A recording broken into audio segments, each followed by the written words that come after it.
Live streaming is on. Hello, Multiverse. My name is Gerry Fialka. It's January 8th, 2021. We are thankful to Clinton Ignatoff for hosting us and facilitating us. And it's an honor and a pleasure to be here with Kloet. Thank you so much for your time and energy today. No problem. The first question is, what's the best thing for a human being? Freedom. That is a great word. What's your favorite form of information? How information comes into you? I would say that my favorite form would be talking one-on-one with people. Yeah, that's called direct experience. Why do you think humans collect or gather information? Well, I don't know if all of them do, but I think that the ones that do have a sense of curiosity, maybe. Yeah. Do you think this need or want is innate, is more innate in human beings, or it's more invented to collect information? I think it's a natural thing, because when you're born, you want to find out where the food is, So Yeah. So you are immediately looking for stuff, and that is information too. Yeah. By the way, I want to thank you for inviting me to something which I don't know what it is. I like that. Well, as I said, I send out a little pre-suggestion interview ideas, and you're the only one who specifically addressed each one, and I'm really impressed. In 30 years. Thank you so much. No problem. Well, I want to thank you for reaching out, because we haven't really communicated in probably 20 years. But the next question is, do thoughts create emotions? Yes, and vice versa. Do you more pursue happiness or more pursue meaning? I quickly have to find out what the difference is, because for me they're pretty overlapping. I think happiness would be the first. Yeah. Yeah. Because I got that question from Viktor Frankl, who said that in man's search for meaning, he says that happiness can end, whereas meaning lasts. Like if we shared an ice cream cone, we could talk and our discussion and thoughts might resonate onward, but the ice cream cone will end. Mm-hmm. So it's an interesting phenomenon. What is the difference? And a lot of my questions being dualistic or binary, it's not so much that it's one or the other, even though that's what I'm offering. It's like opening it up, the floodgates of, what's behind because I would just refer to the next question as sort of your way of anticipating that was, do you think people are more feeling beings or more thinking beings? I know it's both and it depends, but in general, your experience with other people. Feeling, no question. Yeah. That's why I also chose happiness. Happiness and feeling, it's all one thing for me. Yeah. Does the brain more detect consciousness or create consciousness? Like, is consciousness this living thing that we're detecting, or are we actually creating it?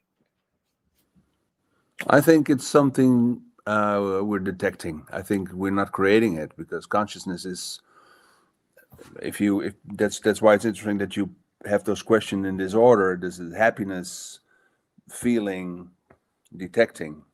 It's for me, it's a flow for me. Right. But do you think someone created consciousness, or what's the origin of consciousness? How did it come about? I think I would go back to the answer I gave you about exploring and finding stuff out, and when you are born, you are making up your own world as you go along. So that is a form of consciousness that you're building for yourself. And the good thing about it is, I think, is that every consciousness per person is a different consciousness. So your consciousness is totally different than mine. Even if we look at a glass of water, it's for you different than for me. Right. And then there's the words collective consciousness. Are we all just one being? Well, if we allow ourselves to be, yes, I think that if you believe in peace, and if you believe in in a life without guilt, that you can easily connect with other people, and it's thought up stuff that separates people. It's cultural differences that are created to keep people apart, and especially today in our world here in Holland, for instance, because I live in the Netherlands. For those of you who don't know, there's even people making money off accentuating the difference between people rather than the overlapping and the similarity, and that bothers me sometimes. That bothers you, yeah. So what can you do about it? Well, I never blame people, and I don't get insulted, and I don't believe in guilt, and I believe in forgiving. Did your parents raise you a particular religion? Nope. I was baptized, but that was just a formality. I live in a little town, and we have a church here about 200 yards away from here, and I was baptized there, which is called Dutch Reformed, Nederlands Reformed, which is a very easy, liberal sort of Christianity, and that was just because that was the thing to do in those days. But my parents wanted to call me Co, and the church people said I wasn't allowed to be called just Co, because that was an abbreviation for company. And so I had to get my father's official name, which is Jacobus. And so my official name is Jacobus, but they wanted to call me Co. So very soon I was just Co. And since my father's name was also Co, I was like Coach, which is like little Co, like Frank, Frankie, Steve, Stevie, Coach. Wow. So it's spelled little as K-C-O what? How do you spell that? Coachy. C-O''T-J-E. But there's a guitar player. There's a guitar player from the States who spells it C-O''J-Y-E, and he says Koji. Wow, Koji. So, do you pray? Well, not in the normal sense of the word, but I do think, and I do take my time to consider stuff and to hope for things. But what I try to do more and more and more is trying to live in the moment. So it's like that's what I'm doing. So I don't pray like people pray. If God exists, what do you want God to tell you after you die? Can you repeat the question? If God exists, what would you like God to tell you after you die?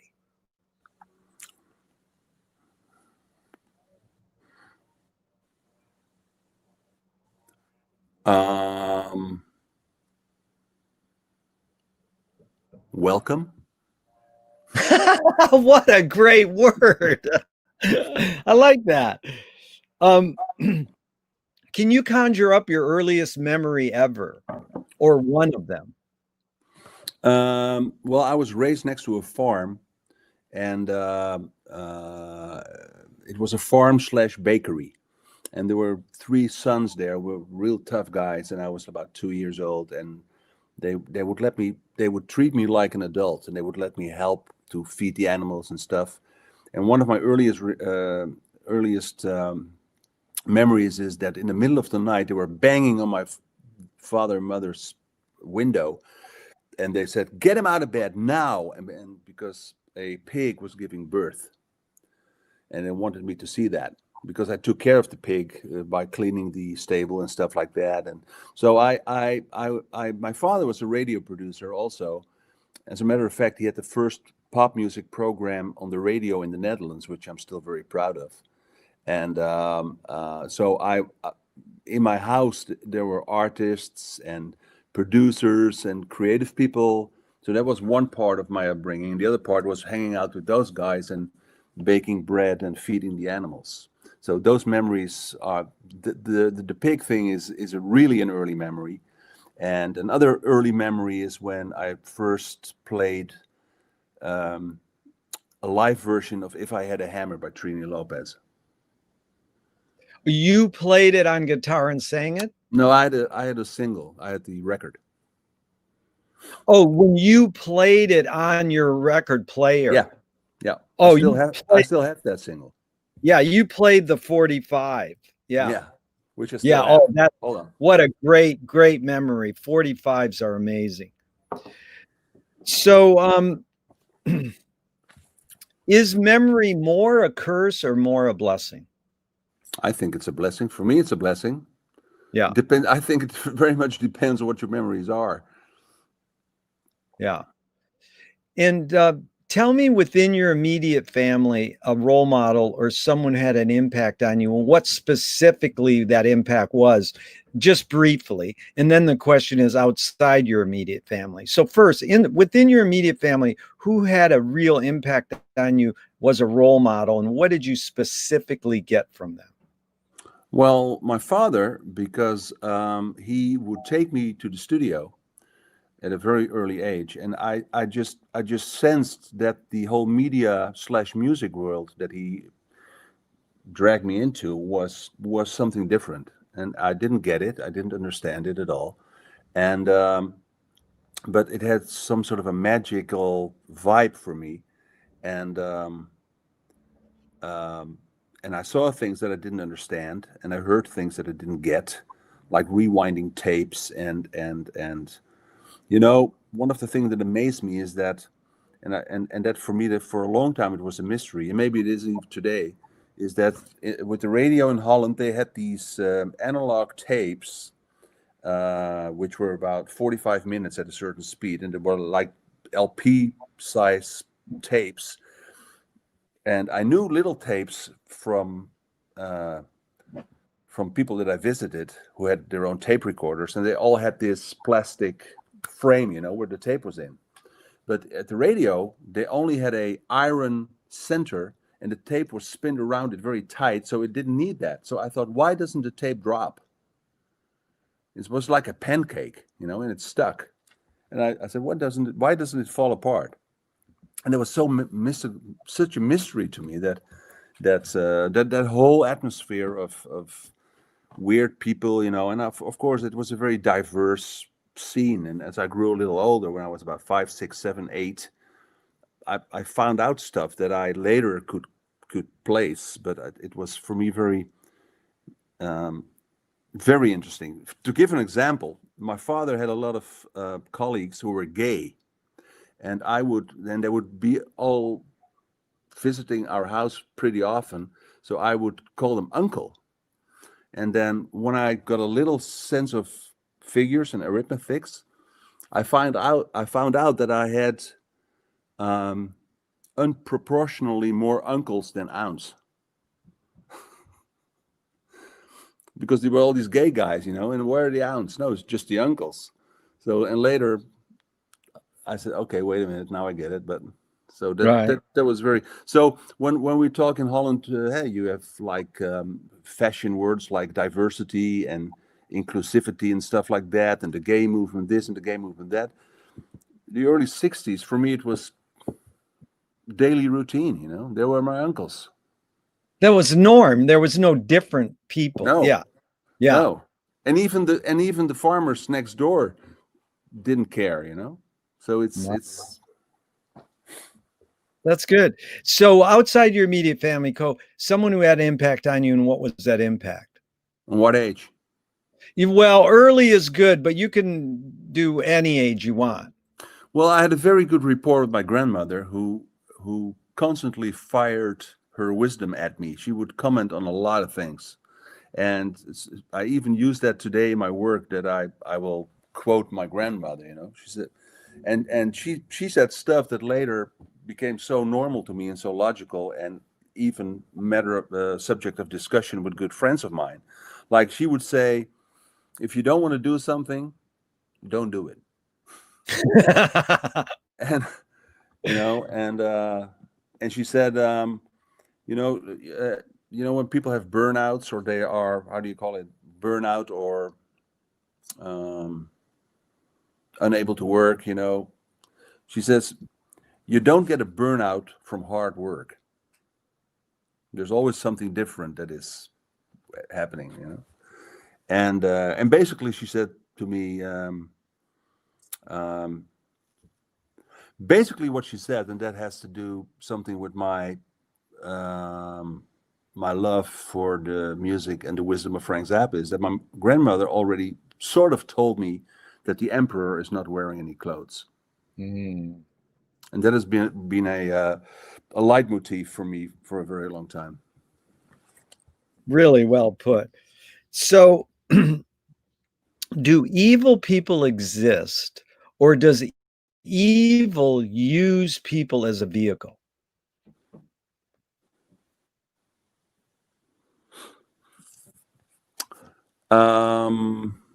I think that evil people exist, but that they have become evil. I don't think evil is a phenomenon in itself that can use people like the devil or something. But I think there's evil people, but there's always a reason behind the fact that they are evil or behave evil. Maybe there's people who behave evil rather than people who are evil. Yeah. We're all capable of being evil, in other words. Yeah. Yeah. How do you advise someone to deal with the enemy? And I'm going to set this up with a few modern thinkers' thoughts. Alan Watts says, if you acknowledge your enemy, you empower them. Coppola stole from the mob and the samurais. Keep your friends close and your enemies closer.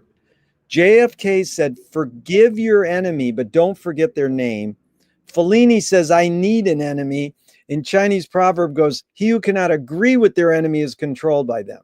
So it's a lot of thoughts. The basic question is, how do you advise someone to deal with an enemy? But first, how would you specifically react to the Alan Watts? If you acknowledge your enemy, you empower them. I would agree. And I would think that trying to be a counterforce to a thing that you may call an enemy is a waste of time. I think it's Reiki or something, that the best thing you can do is if an enemy approaches you, or something that has an enemy type behavior, try to turn around and stand next to him or her as soon as you can, because then they don't have anything in front of them to confront themselves with, and I think it's also very subjective. I mean, if somebody would attack me physically, I would try to avoid that, or have a minimum of self-defense going on. I'm a very pacifistic person. I don't like violence. Having said that, if I would see somebody touching my children, I would kill them. Yeah.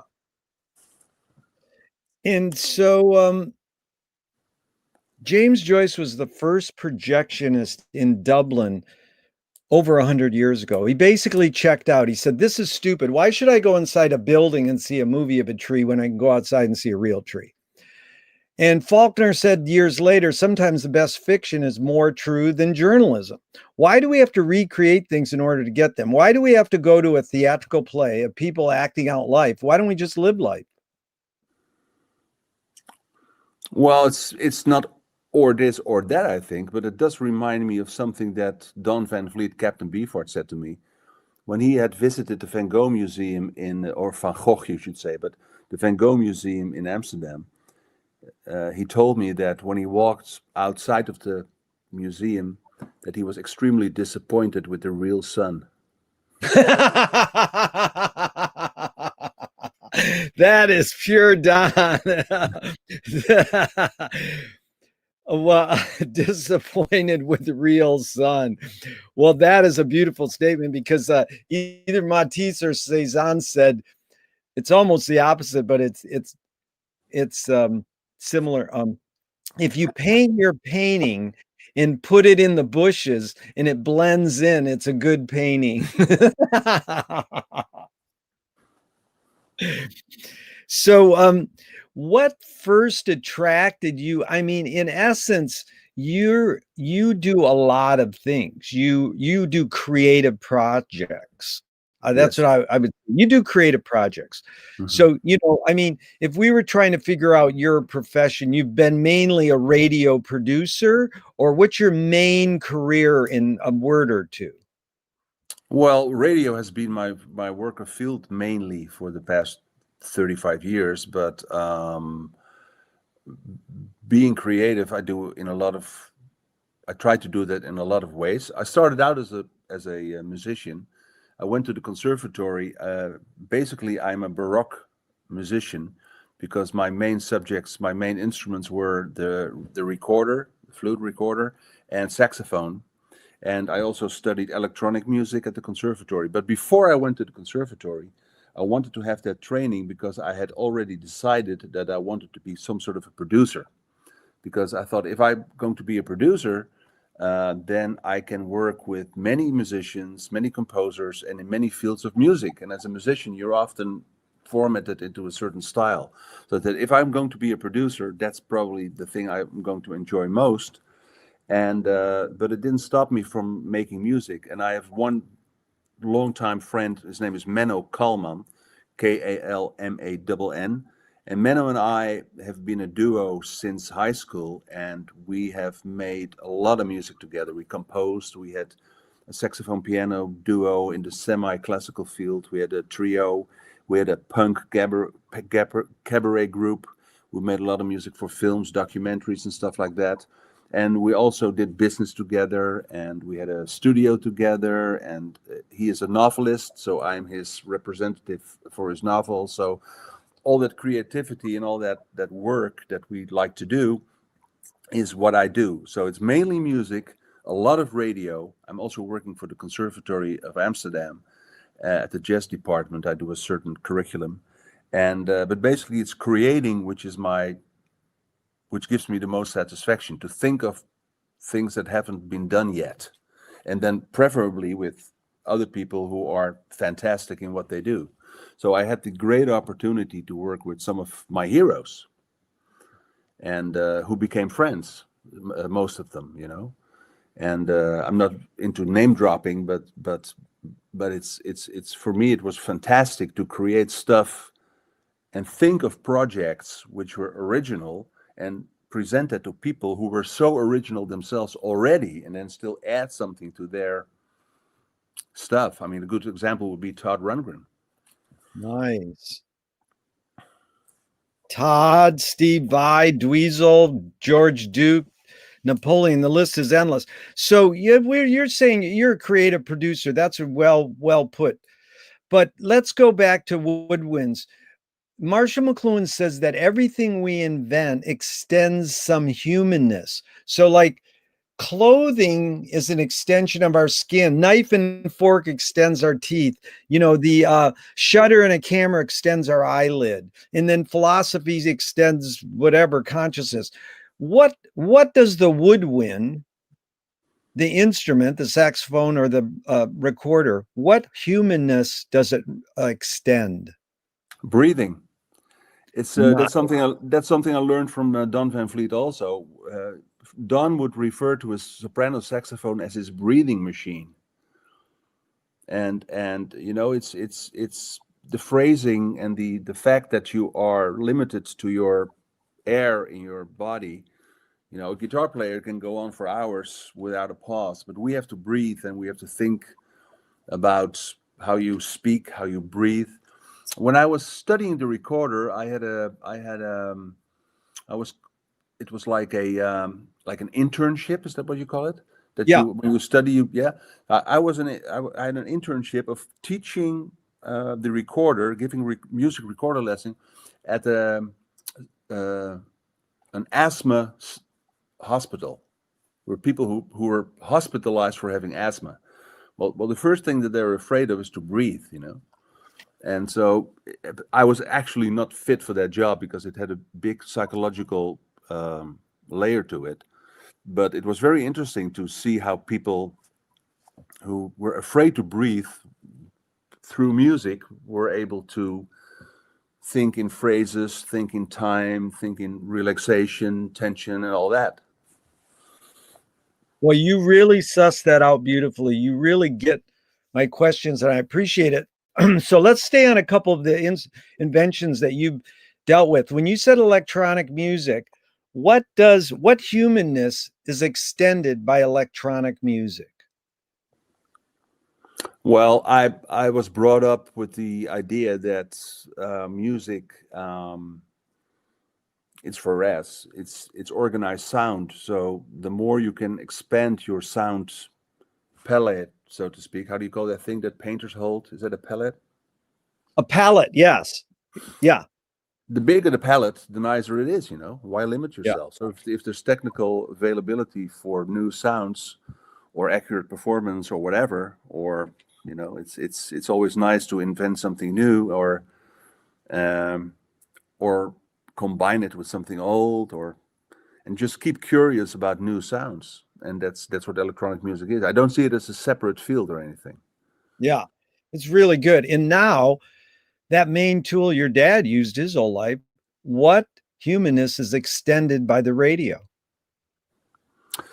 Well, radio for me is like the ultimate medium because it's worldwide, it's fast, it's cheap, it's direct. And what I think is extremely important with radio is that it leaves room for imagination and room for other activities. I mean, I wouldn't advise people to watch a movie in a car, you know, but you can listen to the radio, and and of course, radio is because it's a mass medium. You can present interesting stuff through that medium to a lot of people in one time, and that's, I mean, what would the music scene have been without radio? But you explain the services of radio. And now I'd love you to explain the disservices of radio, or one disservice of radio. But first, what does the radio extend? What humanness? Like you said, well, a humanness that the saxophone extended was breathing. It would have been easy to say your voice, but you took it a little deeper. That's why I'm after the hidden psychic effects. So it's evident, you know, a movie extends your eyes. McLuhan says, no, a movie extends your foot because you're traveling. There's no right or wrong answer. But in the big picture, since you're so drenched in the world of radio, what humanness is extended by the radio? Well, radio is because radio is a very direct medium. It can function as a companion. It can function as a friend. You know, it's something that you can alone or with more people. You know, you can listen to a radio show with friends, and so it's like a companion. It's a Yeah. it's a warm medium. It's you know, when you watch television, you're watching it, but Yeah. if you're listening to the radio, you're almost part of it. Yeah. That's really good because it's you're almost saying that what humanness is extended by radio is it extends humanness. Yeah. It extends humanity. Oh, I'm a deep radio person. I listen to radio all the time. So, a screenwriting teacher told me that a great film, great art, great music is when you can clearly see the intention of the maker. Kubrick says the opposite. Great film, great art is when you can clearly not see the intention of the maker. What role does intention play in your creative process? Say with your duo, your music duo, what role did intention play in your creative process? Well, curiosity has always been a motor, and I think that if you make music and you want to bring it out on a stage, or if you want to release it, obviously you do that for other people to consume it. And so I was always hoping that people would find it interesting. And I think that if you present people with and it's also a radio thing. I think it's very good if people are constantly presented stuff that they know in combination with stuff they don't know, because then there might be some sort of a progress going on. There might be some sort of a next step and even more new stuff. So I think that that's why I think that art is not a separate thing. I think it's part of life, just like food. It can enrichen your life, and it can perhaps even raise the quality of life, and so if you are making that rather than making guns, then I have always felt very comfortable that I was working in something, making something that you cannot touch. Nice. You can't touch it. That's good. But you evoked two comments. As Blake says, we become what we behold. And so Duchamp said, there's no art without an audience. What role did the audience play in your creative process before they heard it? When you're making your music with your duo, how much were you thinking of your audience? Well, since Menno and I were composing together, we were mainly focused to each other. And we wanted to make something that was presentable. And sometimes we had ideas that didn't work, but most of the time we made stuff that we could get a laugh out of, or made us emotional, or touched us in one way or another. And don't want to be too deep about that, because sometimes it was just fun. And but then you say, well, this emotion that we have now sort of created with our instruments, perhaps that will catch on to people on the same level, and you never know, because sometimes you write something that you find extremely stupid and people will say, wow, that was really good. And you write something that you're very proud of and they say, well, that was boring. So but that doesn't matter. Well, that's a key. That doesn't matter, because once you create the art, it's no longer yours, in my opinion. It's the user. The user is the content. But Co, you brought up something that I've also often pondered on about Frank, because Frank Zappa said, I write this music for myself. If other people like it, that's just a bonus. But indeed, he grew up in a commodity society. And as he said, I'm a devout capitalist. And he knew if he hit these notes and sang these words, that people might consume his music so he can make more music. Yeah. So it's a real basic question. It's not fair, but do you think Frank was a little over romanticizing that he was aware of he had an audience and what he wanted to write for them, but at the same time, he was very much his own person? I have a little, maybe in details you're right, and of course your relationship with Frank was different than mine. But what I've always admired with Frank, and something that I've tried to incorporate in my work, because I've been always working in niche markets, is that he said, if you write something really weird or complicated or whatever people might call it, there's no you don't have to feel ashamed by marketing that particular piece of art that you just made. So you can be commercial, or think in a product type money making mode, and leaving the artistic contact intact. So yeah. It's different than when you get commissioned to write a commercial for Coca-Cola or a piece of film music, and the director says, I want it to sound like this exactly. Then you're more a hired hand. But if you are an original creator, then you can choose what Frank did, that you say, okay, I write this for myself and people will also enjoy it. That's okay. Of course, he was over romanticizing it, because he started out as a classical composer. So if he had been 100% faithful to that statement, he wouldn't have gone into rock and roll. Yeah. But he went into rock and roll because nobody wanted to play his music and nobody wanted to hear it. Yeah. So and of course you have to go with the flow and see how how it goes. But of course you also have people who try to write a hit, and that is what he explained to me very often, that there's also the kind of composer that will look around and check out what's popular and try to copy that. Now, that I think is what he did not do. Yeah. Or it was like a parody, he copied it as a parody. But I mean, if you think, okay, this is now really popular, I'll try to do the same and look the same and do the same, and then you are not really creating. I think then you're more copying. Yeah. It's said, actually, Bob Dobbs said it well to me. He said, Frank reverently satirized what he loved the most.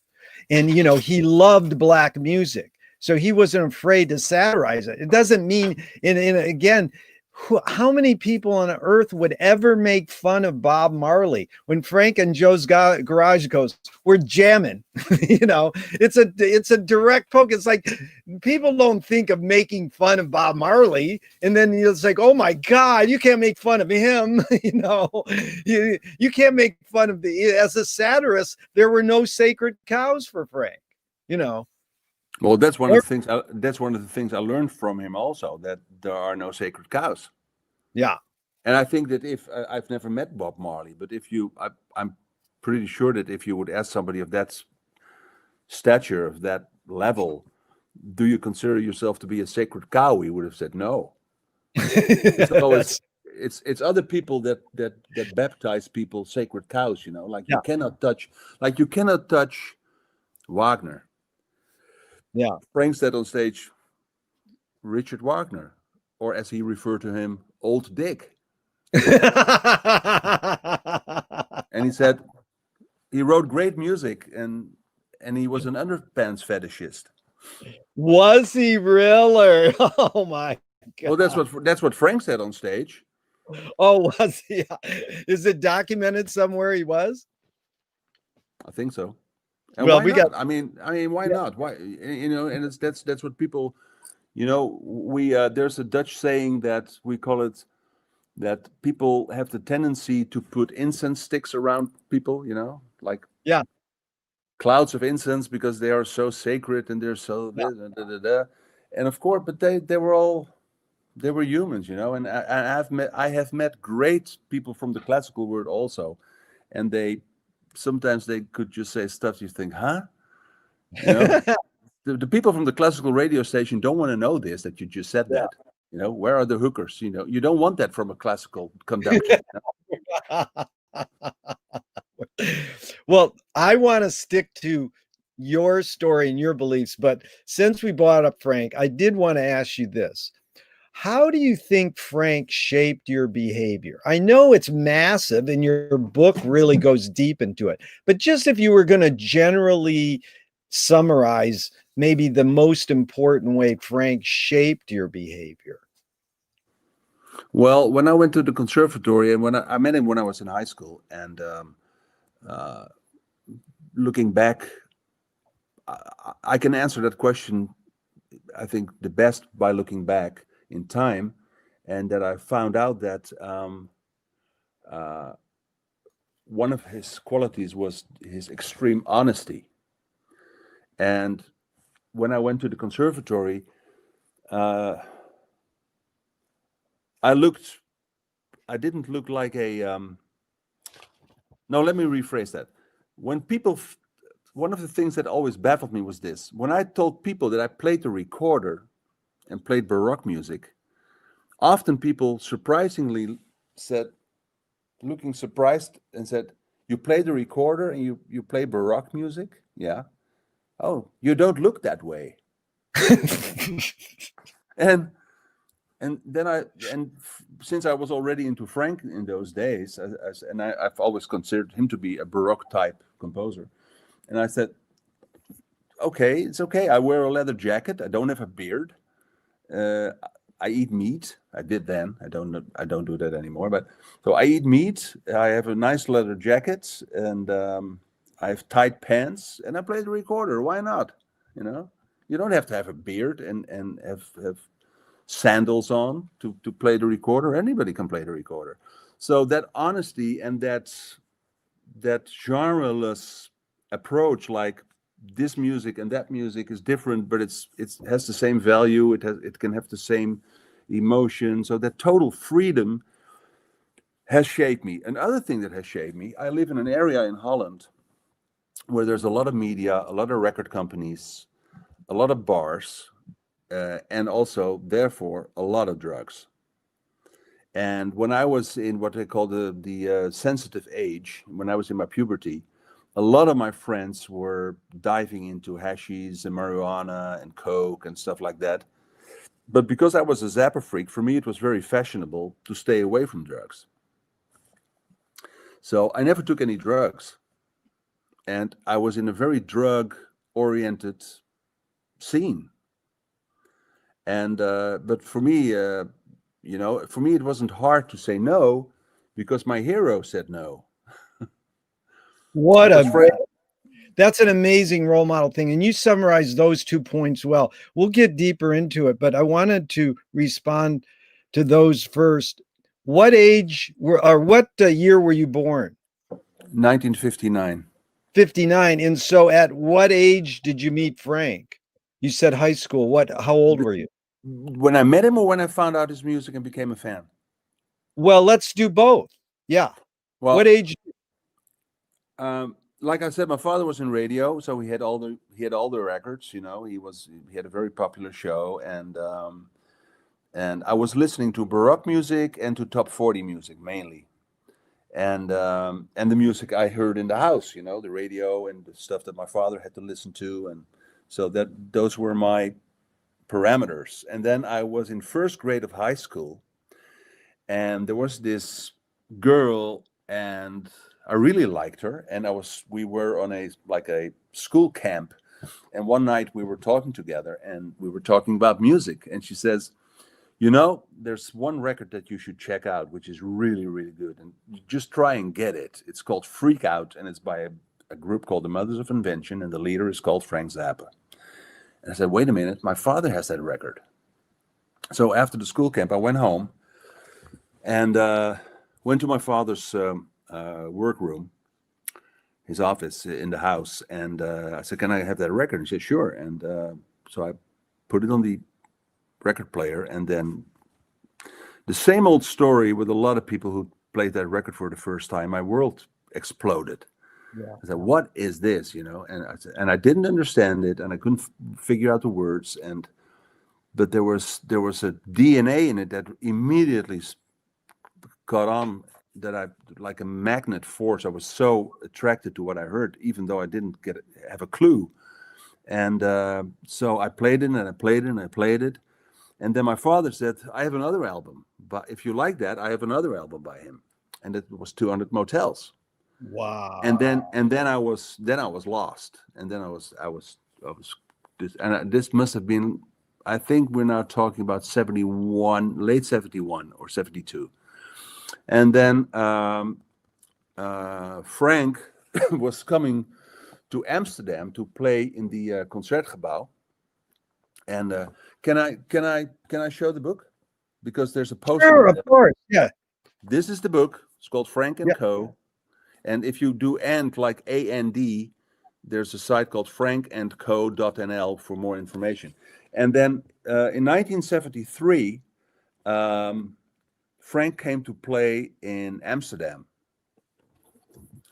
And my father had a popular Saturday morning show, and he was a producer. He was not the presenter, but he had a very famous Saturday morning show. And just as a gimmick, about 3 weeks before the show, that must have been August then, I was invited to be a guest on that show, and I already had most of his albums by then. And I was invited to talk about my passion for Frank. And so that was my first radio appearance, was in August 1973. And I talked about Zappa, and of course I didn't know what I was talking about, but I just said I like the music, and he's a very interesting man, and you should go and see him. And then they gave me, as a thank you, they gave me a ticket for the show. This is the ticket. Yeah.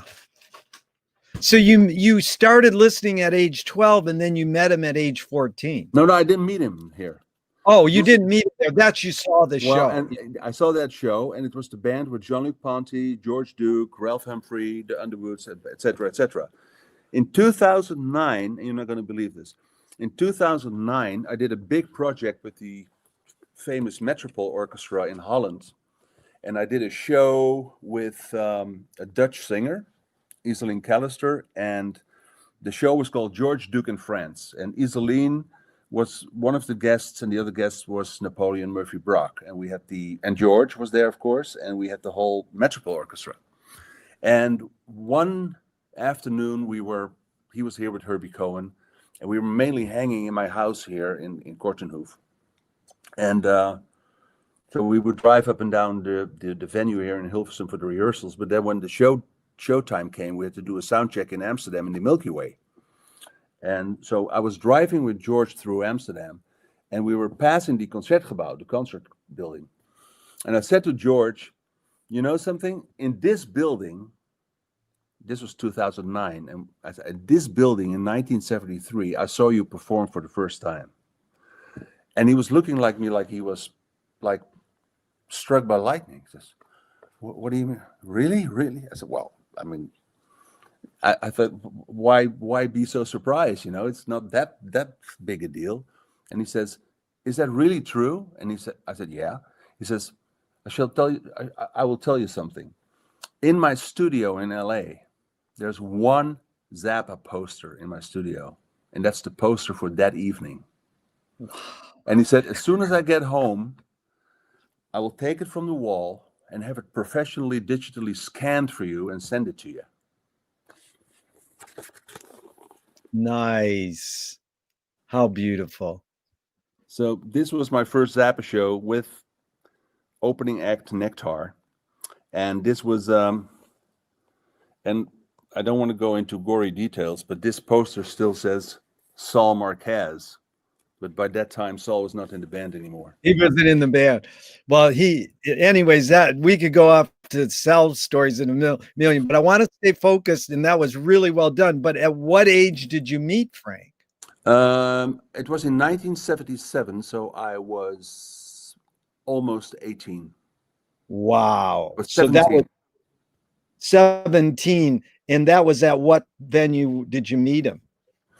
Well, my father had arranged through the record company that I could be at a press gathering with one or two people, and the promo guy from Warner Brothers was a very good friend of ours, and my English was better because I was in high school, and they said to me, well, if you come to the hotel, we may be able to introduce you to Frank, and because, you know, when I saw the show in 73, I missed the 74 and 75 band live. But when I saw the show in 73, I thought this is the highest I get. It doesn't get any better than this. Then 3 years later, I saw the band with Nappy and Roy in Amsterdam. And then in 77, he came back with the band with Eddie Jobson and Andre Lewis and O'Hearn and Bozio. And then they had arranged for me to be in the hotel where he was staying, and the promotion guy said, I might be able to slip you in, and then you can meet him. And that is what happened. And how it happened very weird, and I described that in the book. And I was in a television show a couple of weeks ago to tell about my book, and they had made beautiful prints of pictures, and they made a beautiful print for me from the very first picture that I took from Frank, and with my mother's camera, which was like a little cheapo camera. And can I show it? Sure. Yes. Yeah. Oh, isn't that a sweet shot? So this is just, more encouragement for people to check your book out, and it will be available in America more accessibly soon. Right. Yeah. So let's stay on track here about, you said specifically, and I know it's a lot deeper, that you learned from Frank how he shaped your behavior is extreme honesty, total freedom, and, no drugs. Those were 3 main points I got. Yes. So in the thing about extreme honesty, I would love you to just react to Louis Buñuel, who I always consider similar to Frank in many ways, the filmmaker. He said, "I'm for anyone who seeks the truth, but I part ways when they claim they found it." How do you relate to that statement? I hear it for the first time, but I really like it. Yeah. Yeah, but because people who claim that they have found it, I think they need help. Yeah. But it is like we believe in things, and the word believe has the lie in the middle of it. But yeah, I'm always trying to figure out you know where people got what they got. Is it more in Frank's DNA, or is it his lifestyle choice that caused him? Same with you. But here's another thing to follow up on Buñuel. And this is an overall statement that's said sometimes. You create what you resist. And Bob Goldthwait, the comedian, was a fan of Frank's, and he said, "You are what you hate." James Joyce really nailed it. He says, "It's a curious thing how your mind is super saturated with the religion in which you say you disbelieve." And then Louis Buñuel said, "Thank God I'm an atheist."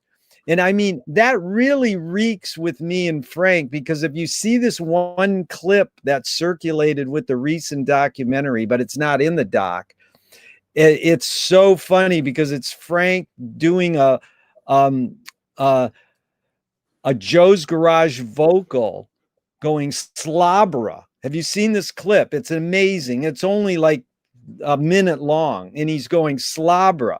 And then he cracks up and he laughs. And the engineer cuts it off. And Frank goes, "Why'd you cut it off?"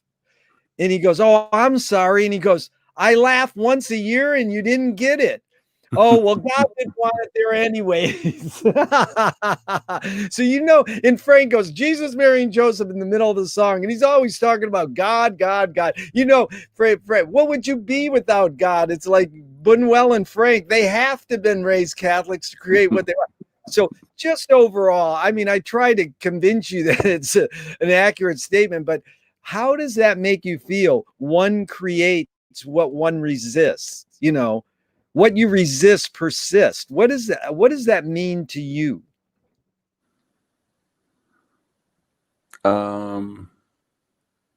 Well, there is a little language barrier between us because I have to now try to grasp what resisting in this particular case really means. Yeah. Um, Or, even Bob Goldthwait saying you are what you hate. well, I know.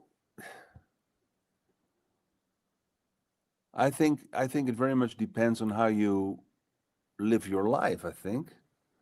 I mean, it's like the way people have sex, If you think that having sex is something that has to do with conquering something, like the whole porn industry wants to make you believe, there's then I think that you may want to be attracted to what you resist. I think that you might be looking for things that are not just like you, so that it can have some sort of a synergy, so that I would be attracted to people who are very different than I am. I mean, I wouldn't be married to somebody with my character. Yeah. God forbid.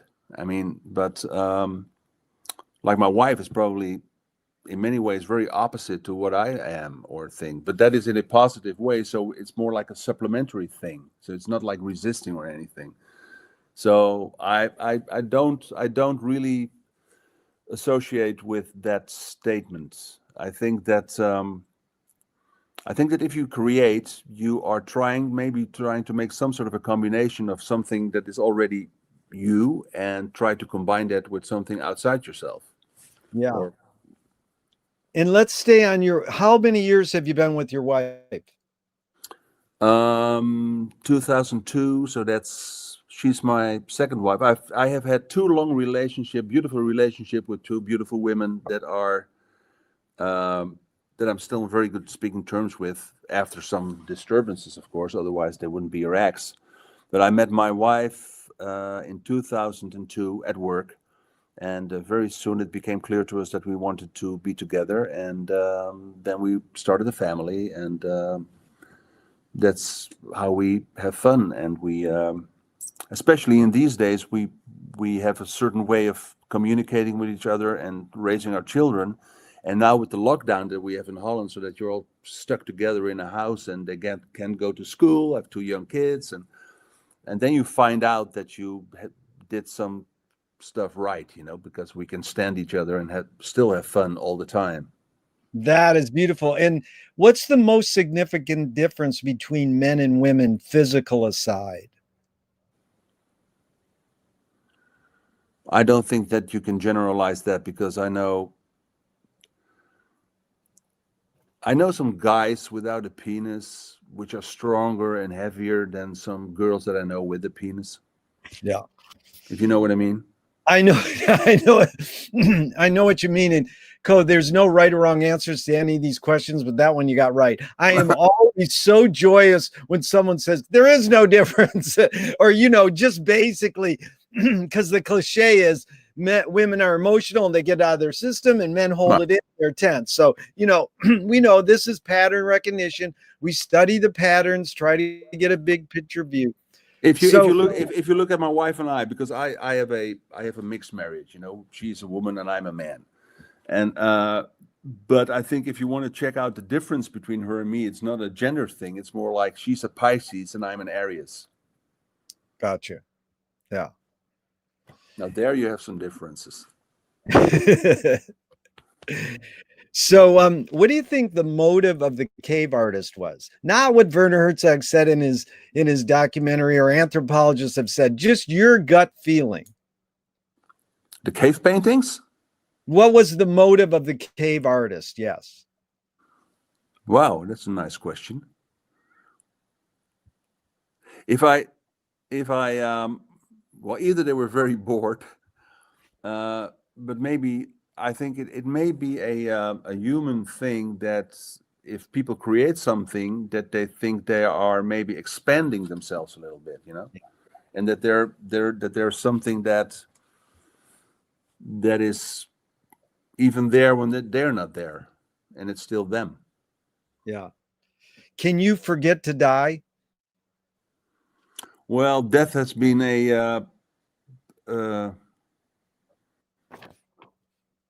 you mean that you forget to die so that you live forever, or what do you mean? Well, I'm asking, can you consider that you could forget to die? Maybe I have already sometimes. I mean, That's good. I think that's the beauty of Frank, is he forgot to die. He's still here. You can hit one button on YouTube and listen to him for 10 hours talk. Well, one guy. I got to tell you something. My father passed away December 1. He was almost 89, and he was one of twins. His sister died about 6 years ago. And he died very peacefully at home, which is a blessing in these days where a lot of people have to be hospitalized and you cannot even visit them.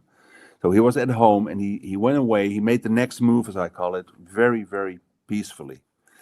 And up till the end, I was able to talk to him a lot. And I, for the past 5 to 10 years, I was his chauffeur when he had to go to the hospital, and he had some disturbances, and then suddenly he got very old. He was very young for a very long time, but then he got very old, and he so the whole concept of being not here anymore physically has been on my mind a lot the past weeks, of course. Also, I'm his namesake. I have the same profession, so a lot of people, and he was pretty famous, so when people read in the newspaper that radio producer Kloet died, some people thought it was me, so they phoned up my wife immediately and they said no. But I remember, so you think about your dad, and I had some extremely comforting and nice letters and emails and telephone calls from people that you also know, which is all very nice. But why do I bring him up? My father said that when in the Bible they were discussing eternal life. My father said is that basically what they were doing is they were predicting the recording medium. That is perfect. He said God knew that one time there would be a video and a tape recorder. So he said, one day you will live forever. That is, you know what? The first reviews of film in 1898 in the La Poste, the French newspaper, they said they have a new contraption and now no one will die. That is a beautiful statement your dad made. And then it counters the whole Tom Waits. He says, the best music doesn't want to be recorded. So, Well, you know, I made a theory once that there is a problem with record. I made a little radio play with a very famous piano player here in Holland. He's a great guy. His name is Michiel Boslap. He did a lot of work with Gino Vanelli, and he is famous because his song "Memories of Enchantment" won a very prestigious competition in New York, the Thelonious Monk competition. And his song was actually recorded on a duo CD from Wayne Shorter and Herbie Hancock. Now, Michiel and I are great friends, and we made a radio play once about, well, it was just a play, it was a story, and it was about tapes that were discovered in a vault and blah, blah, blah, blah. And then one of the characters in our play said that they found out that there was a problem with the recorded medium, because what happens is that, that for a lot of people, music, and that's why I can relate to what Tom Waits said. Music is like a game with time. There's practically maybe stage plays, but there's no other art form so linked to time as music. I mean, you can look at a painting for 5 minutes or a day. That's up to you. But music is just a person, a composer or a musician, and he's designing your time. So it's a play with time. So if you make a recording, you are recording a play with a certain time frame. But then if you have captured that and you are going to reproduce it, you get a, how do you call it, interferation, because you will actually reproduce the notes, but you also reproduce the time in which they were recorded, but you place it in another time frame. So you get an interference of those two time things, and that fucks it up. Yeah. Now, this was of course a little amateur music philosophy that we did. We just made a funny play about it and wrote some music for it. But I do believe that, I was at a funeral once, or a cremation, and and it was an old violin player, and they played some violin music, and there were 3 CDs played by very famous people, and there was one cassette played of a child playing a solo piece. And with the cassette, everybody started to cry. So there's levels in music that are so hard to grasp, Yeah. No, you said a lot there and invoked a lot, but we were talking about well, first of all, I wanted to ask one thing about your dad, is do you think his longevity of 81 years was more lifestyle choice or more DNA? I know it's both and it depends, but just what do you lean towards? Equally both or one or the other in longevity, Well, the funny thing is, he was born on a leap day, February 29, in 1932. And so he passed away in a leap year also, 2020. So he was 88. And my children always mockingly said, because he was only had his real birthday once every 4 years, that he was actually 22. And I think that the reason why he became relatively of age, I know a lot of people are much older, but also a lot of people who die a lot younger, is that he how can I say that diplomatically?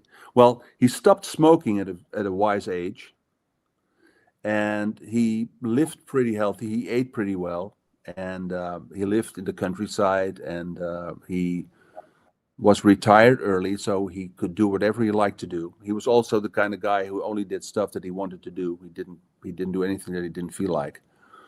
And one of the things I learned from him, he didn't take shit from anybody. Yeah. You anticipated a question, but that's interesting. But in general, would you say if you had a commit, you would say it was more his lifestyle choice or more his DNA that got him to live that many years? I would say his lifestyle, because his parents weren't Yeah. his parents didn't get very old, and his lifestyle really encouraged him to be healthy for a long time. Already when I was a very young kid, my mom, who is still very active, she's 85, but she still works. She's a shiatsu therapist, and she just works all the time, and she's very conscious about what she's doing. But already in the 60s, she was very how do you call it? Very aware of health food and stuff like that. So we ate healthy and. Yeah.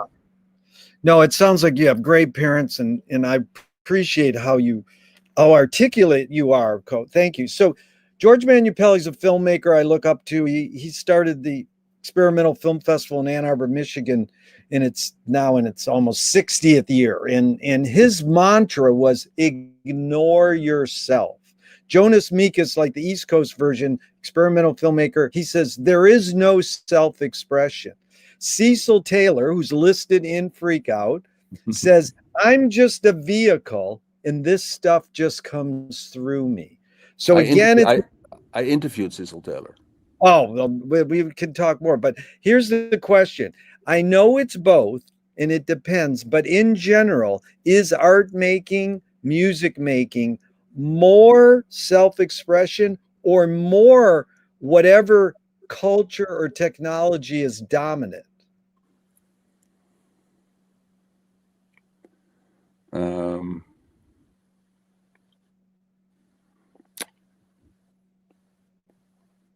It's music making is, I think it's I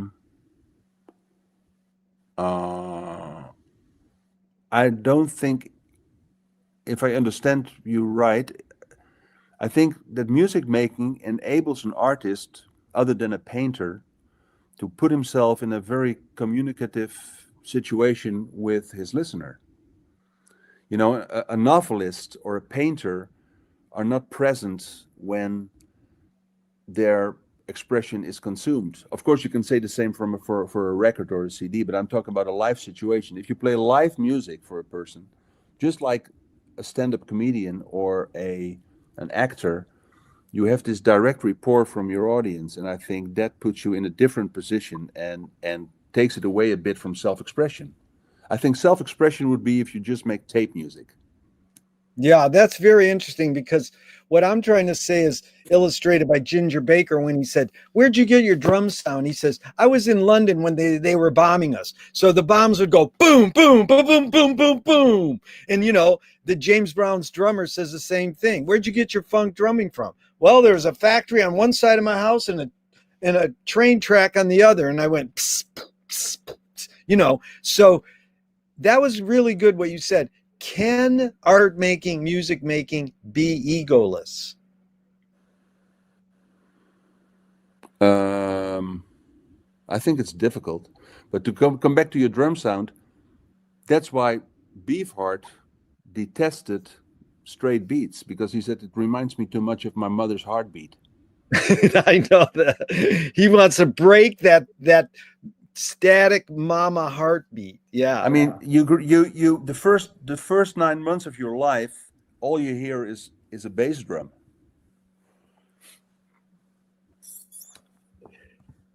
Yeah. Thank God he found Drumbo to execute that sound. I like when Don said, I was in my mother's womb, like Robin Williams says, womb service, and I didn't want to come out.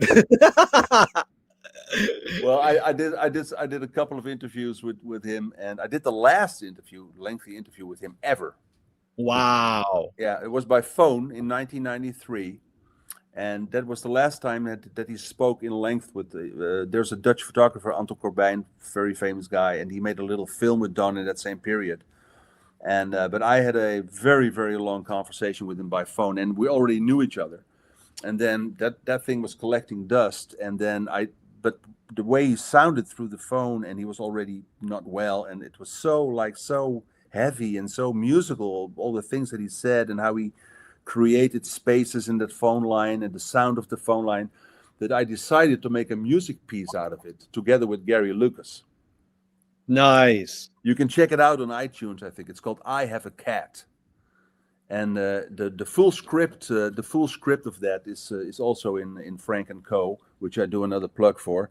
And as a bonus track, I put the complete radio interview with you see, it's called "I Have a Cat." Oh, nice. So you can read the whole thing in the book. Yes, and you can hear it on iTunes. And the reason why it's called "I Have a Cat" is that I was talking to him about animals, and he says, do you still have your little fox? Because I once told him I had a little dog who looked a bit like a fox. He says, do you still have your fox? And yeah, and then he says, I have a cat. And I said, oh yeah, what's his name? And he says, Garland. I says, oh wait a minute, now I get it. That's where the title comes from. Garland, I dig your tweed coat. That's beautiful. Yeah, we love Don so much. Another friend was interviewing him once, asking about authors. You know, he loved Nabokov and Philip Larkin, and he says, "What do you think of Joyce?" And Don went, "Joyce who?" He had a naivety to him that was so beautiful. I said, "I hear you having an art show in the fall." He goes, "What's the fall?" I mean, one of the great stories that's also in the book is that he says that one day he, in the middle of the night, he was in Los Angeles and he met Roland Kirk. Oh, tell me, because I know this story, but I want to hear your version. And then Roland Kirk was hungry, and he said to Don, "I would like to have some ribs." And then Don said, "Well, Roland, the only place where you can get ribs at this time of night in Los Angeles is in the Bible." That's exactly how I quoted it many times. I love that one. Yeah. Oh, and then how about this one? He steps into the whiskey for one of his shows. He walks up to the mic and he goes, "It smells like a Robert Mitchum film in here." That is sense ratio shifting to the max. He was just an amazing poet. Well, we could do 1,000,000 hours on Frank and Don, and I really appreciate this. What's more important, conviction or compromise?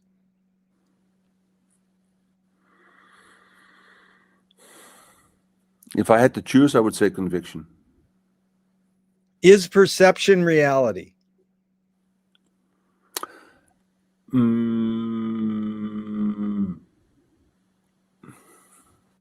No.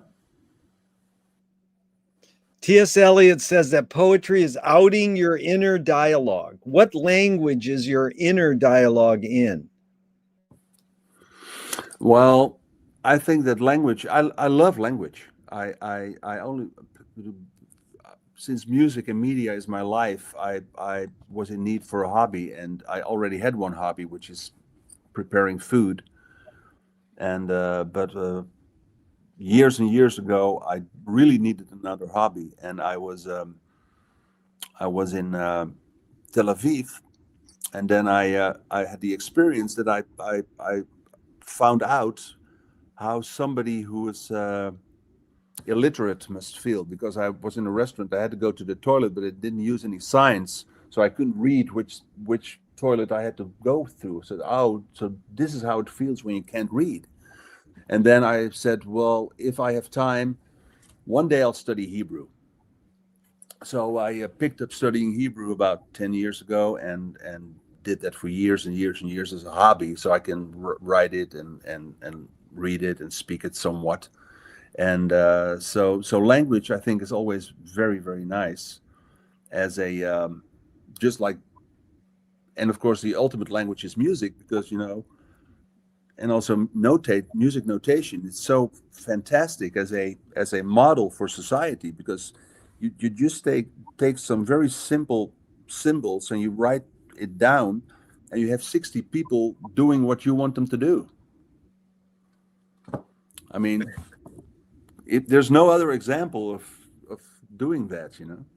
Yeah, that's Frank all the way. He started as a graphic artist, and he liked the, as Don called it, the black ants crawling on white paper. Well, it's like, and of course, Steve Vai that we just mentioned is also somebody who is so fascinated about how music looks on paper. You know, it's and of course it is fantastic. I mean, the guy who created that system, I think his name is Guido from Arezzo, and I think the year is about 1100 or so when he invented the modern music notation, which we still use.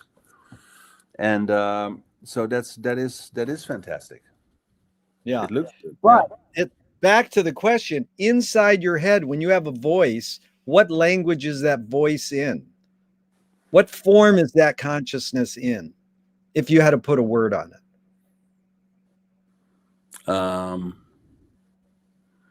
Well, I think for me the main word would be association, and of course I do a lot of thinking in English because I talk to a lot of English people all the time, also in my work at the conservatory, because we are so international oriented. Most of our students are from abroad, so you tend to think a little bit also in English. But I think in associations and visuals. I'm very visually oriented in my head. Yeah. Visuals, that's really good. Okay, so Lewis Carroll says, I believe as many as 6 impossible things before breakfast. Have you believed in any impossible things lately? Before breakfast? No. The question is, have you believed in anything impossible lately? Have you believed in any impossibilities? Yeah, but before that, you said that someone said that there are 8. No, it was set up with the Lewis Carroll quote. Lewis Carroll said, I believe as many as 6 impossible things before breakfast. Yeah. You know, he said, I'm just opening up the floodgates that some people in the past have imagined as many as 6 impossible things. Some people don't believe in impossible things. So I'm just asking you if you have believed in any impossible things lately. Well, of course, there's physical impossibilities, but that doesn't count, I think. And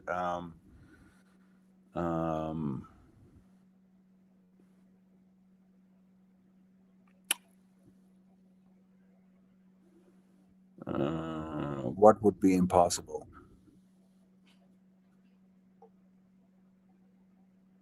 I would really have to think about something that would be impossible. It could be difficult, but impossible. I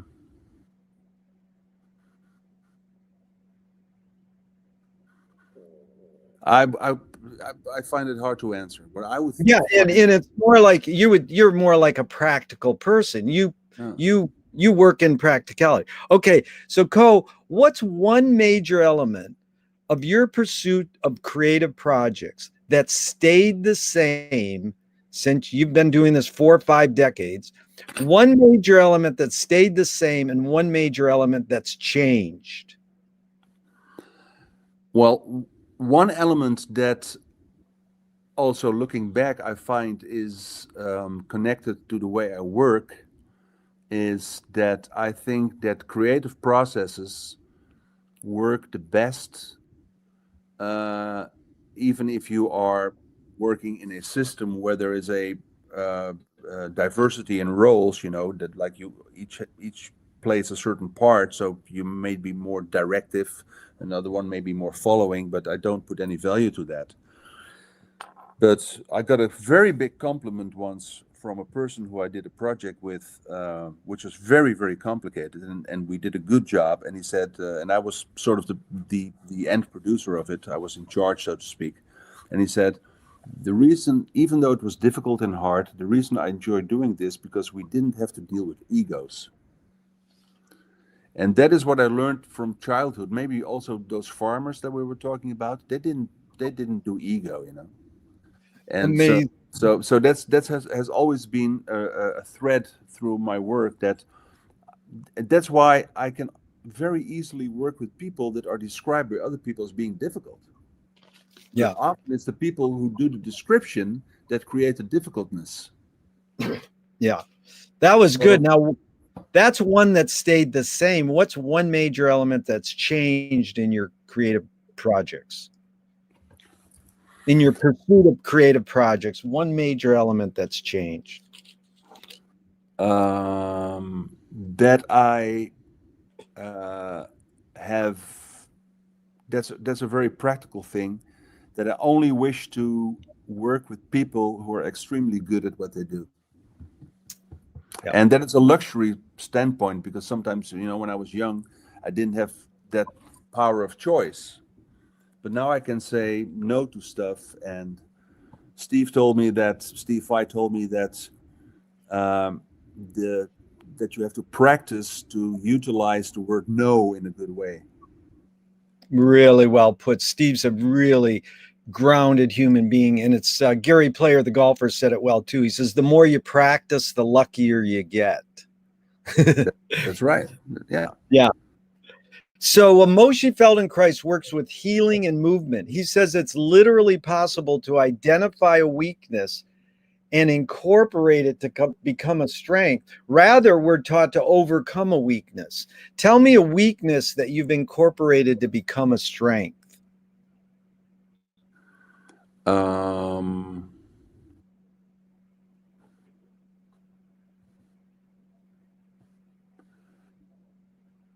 well, I was going to say that about the word no again, but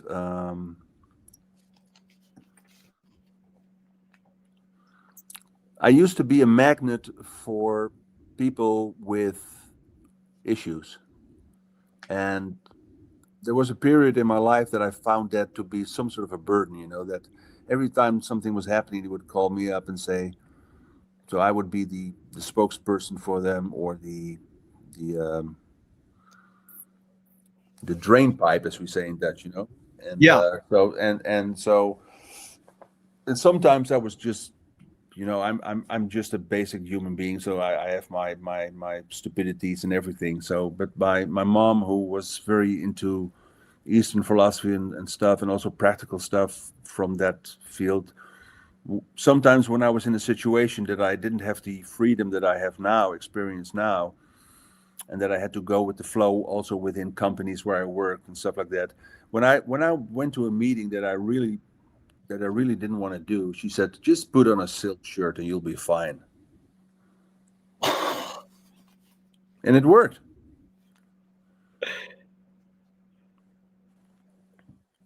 So you've actually flipped that being the magnet for these issues into understanding how to navigate the situation better. Yeah, yeah. And I started reading some books and talking to some people about certain approaches of life. And the comforting thing for me is that for, let's say, about 35% that was a discovery, and for 65% it was sort of a confirmation of stuff I already knew or did. So Yeah. the ego thing is one thing. So I've been reading books about the non-existence of ego, and then I said, oh, wait a minute, 10 years ago somebody gave me a compliment that ego didn't play any role. So it's and that's also my upbringing. My upbringing was also based on the fact that there's no self-proclaimed authority. You can look up to somebody because you admire him or you love him or whatever, but if somebody says, I'm an authority,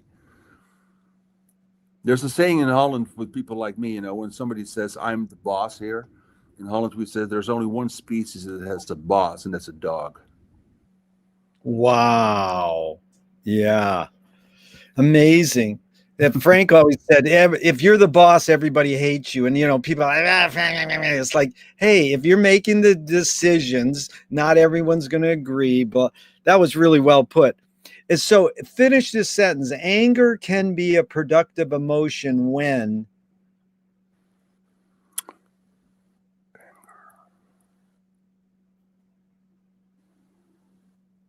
you don't use it to present your ego. well done. And here's a question that Frank asked that I love. What is beyond love?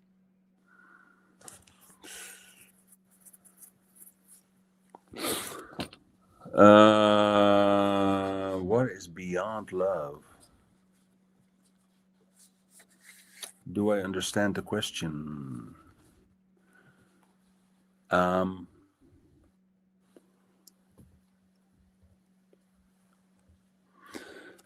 Of course, it's. I don't want to duck the question, but of course, it has to do with your description of what love is. I mean, Yeah. love is such a shallow word because it's can mean so much. You know, the love I have for falafel is different than the love I feel for my son. Yeah. So it's so I would say falafel. What is, oh, Frank's loving that one. Serve him up one right now. And then, you know, I like to reinvent Frank's questions. How many great questions did he ask in the middle of his song? So if you were going to reinvent this question, what would you substitute the word brain for? Who are the brain police? What would you put the new? Who are the blank police? What would you put in there? Sex. Very good. You know why? You know why? Please go ahead. I just cannot believe the conservatism and prudeness that we experience in 2021. It's I just don't get it. And I think that if people, you know, if there's slavery, power, anger, or fear, or torture, or stuff like that involved, for me that is not erotic, you know. But we had a writer here who once said, you know, we have a phrase in Dutch which is called unwanted intimacy. Does that ring a bell? Yeah. Does that make sense? Oh, yeah. And he says, what a stupid phrase. He says, if it's unwanted, how can it ever get intimate? Right. And you know what I think is the from all the you mentioned Frank. Yeah. It's also on the website from frankandco.nl. That's the first thing you see. You know that he had a company that he did dealings with in the East, Czechoslovakia and Prague and stuff. And he had a Delaware company for it because he had to, you know, for his bookkeeping, he had to have a separate company for that. Yeah. So you had Barking Pumpkin, you had Barfco Swill, which you ran.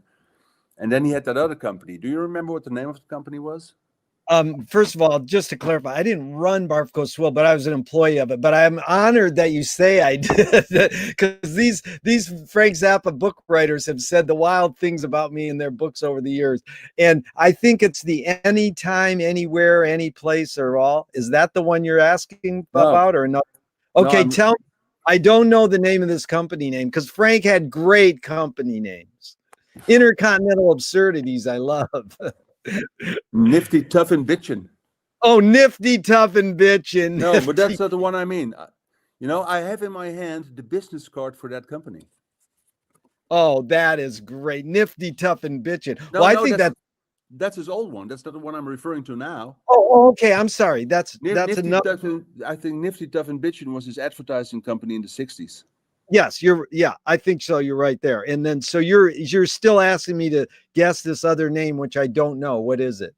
So what he basically had to do is he had to find people from the US interested to make investments in the then liberated communist countries, you know, after 89. Yeah. So, and he was on a trip for Financial News Network, and I was working with him quite frequently then.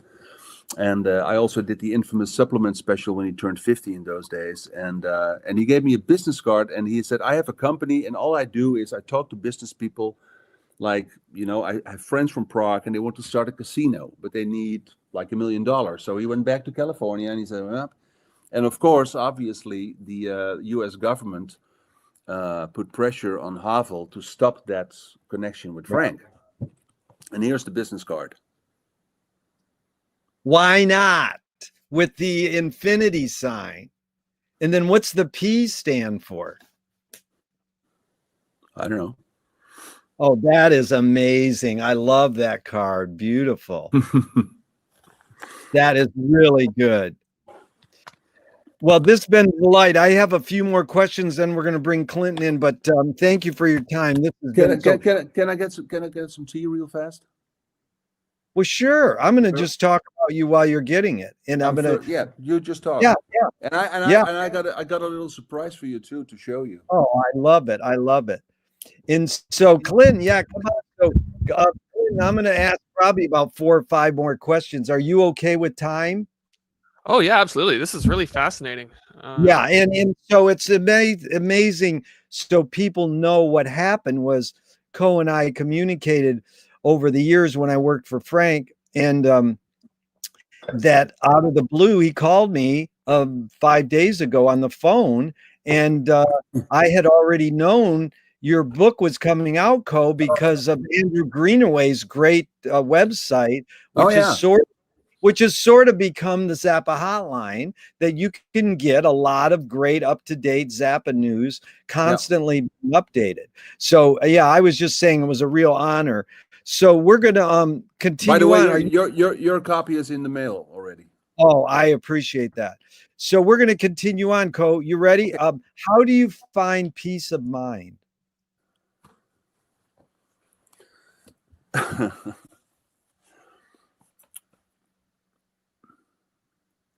I don't want it's not meant funny or something, but I find peace of mind if I stay home. Yeah. Home is my favorite place to be. Yeah. Beautiful. If you were walking down the street today and you met yourself as a 12-year-old, what would you say to your 12-year-old self? Can I borrow freak out from you?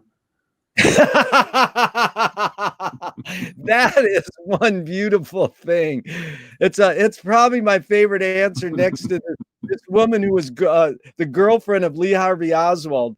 And I said, and we didn't talk about Kennedy assassination at all. I says, what would you say to your 12-year-old self? She said, I'd say, I love you. And I mean that these kind of answers really touch me. I mean, it's touching to say, could I borrow freak out? Which way should toilet paper come off the roll? Over or under? Over, no question. I mean, I'm a very liberal person. I find myself to be progressive and liberal and without any ego and soft and caring. But if the toilet paper is the other way around, I mean, I get mean.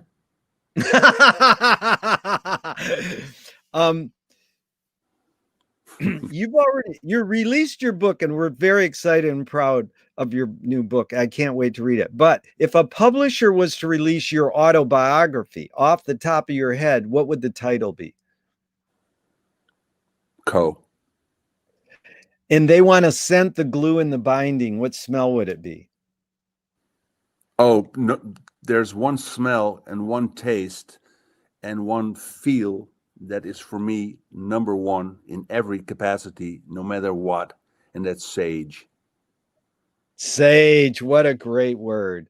And sage you are sage is like, I mean the herb, right? Oh yeah. Salvia. Yeah, sage is the herb for the throat. Not only the throat. You can brush your teeth with it. You can eat it. I mean, there's great Italian food with sage. You can have it in your bath. You can have it in your toothpaste. You can burn it. And in the natural healing world, it's called the sacred herb. Yes. Not to be confused with that other sacred herb. Yeah. No, I agree. If a statue was built in your honor, where would you want it displayed, and what would it be made of? Ooh. If a statue was made from me or by me? No, it's made in your honor. The Kloet statue is being made. Where do you want it displayed, and what would it be made of? It would be made of probably marble blackish marble from Carrara, Italy. Nice. And I would like to have it displayed on a, how do you call it where they put a statue on? Pedestal. Pedestal. 200 yards outside the coastline in the sea. Nice. Tell me something good you never had and you never want. So it's good, you never had it, but you never want it. It's good. I never had it, but I never want it. Yeah. But it is good. Yeah.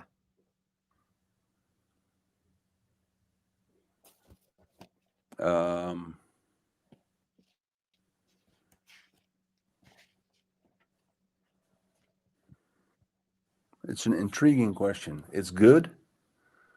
What is good in that I've never had? And then the question is, why didn't you have it? When you think it's so good.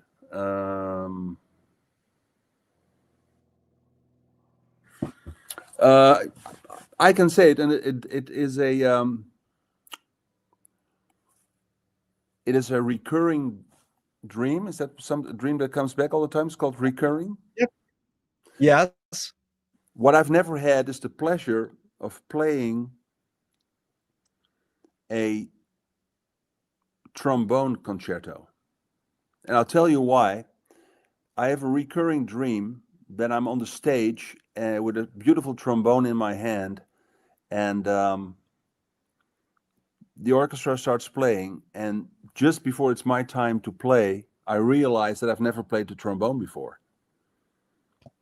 And it's a full house. So, and then I'm trying to fake it. That is a great answer, and it fulfills it. Okay, Co, if you were in a vat of vomit up to your neck and someone threw a bag of shit at your face, what would you do? I would say, can I borrow your copy of Freak Out?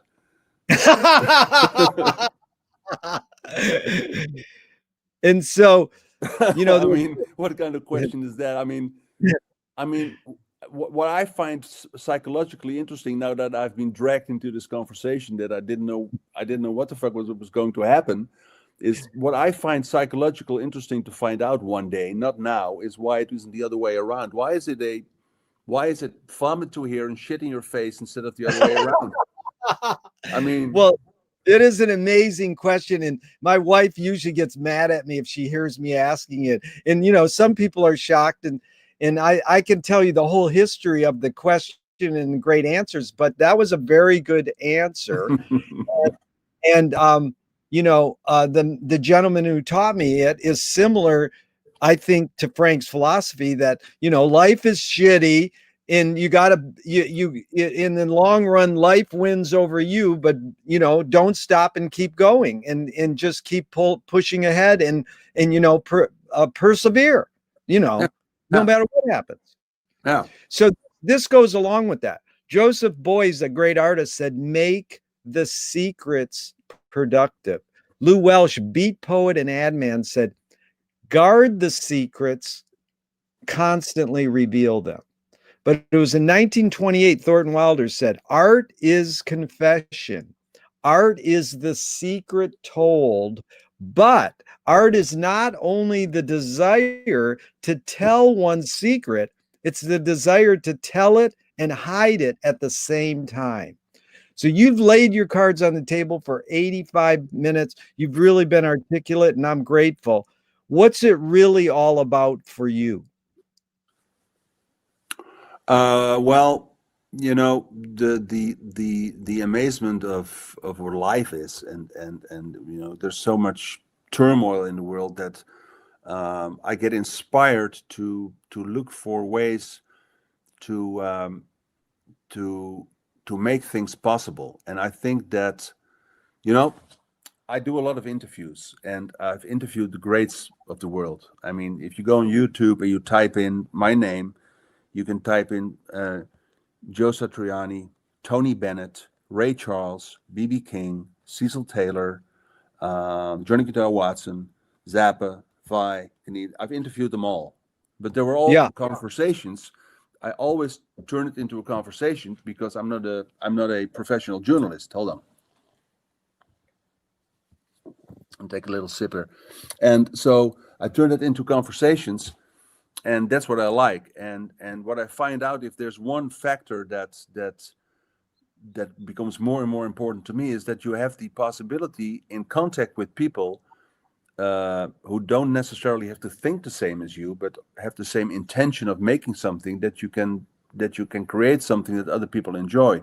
So the more I got into the music business and got to do some ideas to really make stuff possible, it encouraged me and it accelerated to do even more of that. To give an example, I was making, I have a very, very close relationship with Steve Vai, who I greatly admire, and I considered him to be one of my best friends on the planet. And I knew him through Frank, and I was the first person, together with Menno, who I mentioned before, we were importing Flexible, his first solo album in '85, into Holland through our little company, Siesta Productions. And so that was already a connection that we had. And then we had lost track of each other because he went his way and I did my stuff. And then somewhere in the 90s, we reconnected. And then I said, well, we got to work together and let's do a radio special. So I made a very big radio special with him for the same supplement show that I did the Zappa special in. And I interviewed him lengthy. It was in Sacramento. I was able to fly there and be with the band. And it was the band with Keneally in it. And Robert Fripp was the opening act. It was really, really nice. Nice day in Sacramento. And all afternoon, I interviewed him. And at the end of the interview, I was packing up my stuff to go get something to eat and go to the show that night. And just by accident, I said, "Do you have any dreams?" And then Steve said, "Yeah, I do, because I want to work with an orchestra." And then in some sort of, I don't know, how do you call it in English, but it was like being over enthusiastic or reckless. I said, "Okay, I'll fix that."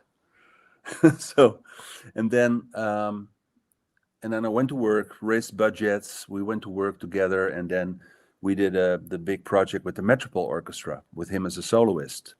And then 2 years later, we did it again, and I brought in television, and he released it on a DVD, and then that was fantastic. It was, if you go to YouTube and you type in Steve Vai Metropole, you'll see some clips that have over 40 million views, and it's amazing how he plays there and how the orchestra plays, and it's really fantastic.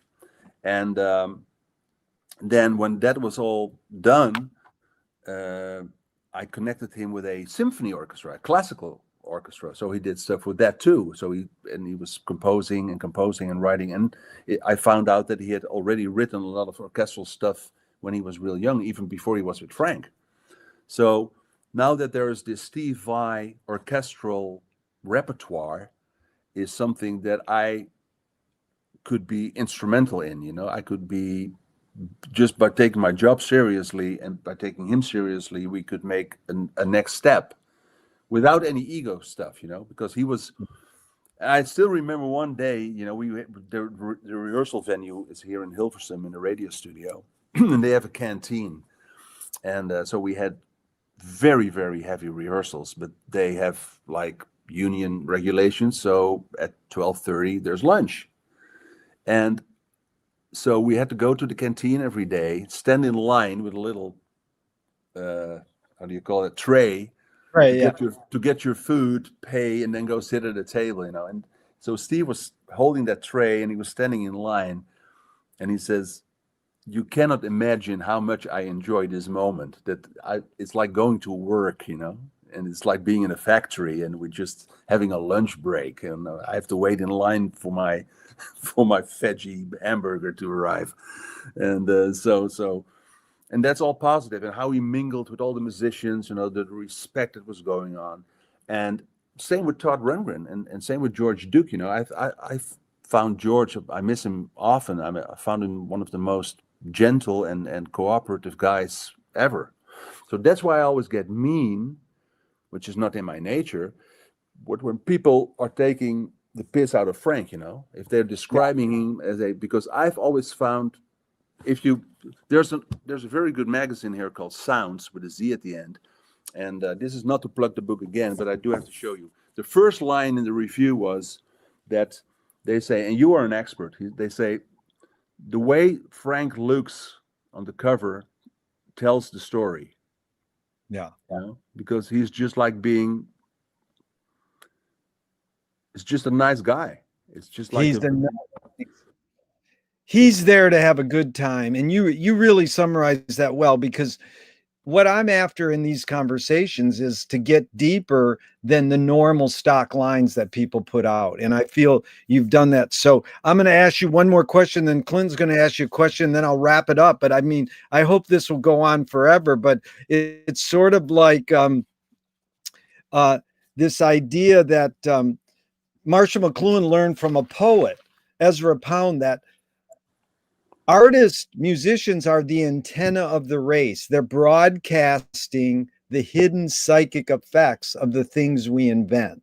So we don't know what TikTok and internet or spoken word or printed word or bulldozers do to us. We think we do, but there's hidden psychic effects that are deeper, And so we can turn to the artist and they will broadcast as the antenna of the race, these hidden psychic effects, and we can learn from the arts and the paintings and the musicians. And then we can uncover these hidden psychic effects so that we can learn how to cope with what we don't like. And, my friend's worried about AI today. Oh my God, AI says it's just another human invention. You have to learn to cope with it, what you like about it, what you dislike, the services and disservices. So McLuhan's main observation is we can look to the artists to uncover the hidden psychic effects, but we still ignore them. Why do humans still ignore the hidden psychic effects, even they're being uncovered by the artist? Because I think it's because the effects have a direct relationship with the fact that people are confronted with things about themselves that they do not like. To give you an example, my wife just made a very hefty business decision, and her surroundings react on it very strongly. And she says, well, these reactions are really strong. I said, yeah, but if you filter it, these people are not even talking about you. It's only about them, So I can imagine that the AI example that you give is one-on-one with people who saw the first car. I mean, I think there is a very thin line between excitement and fear for new inventions.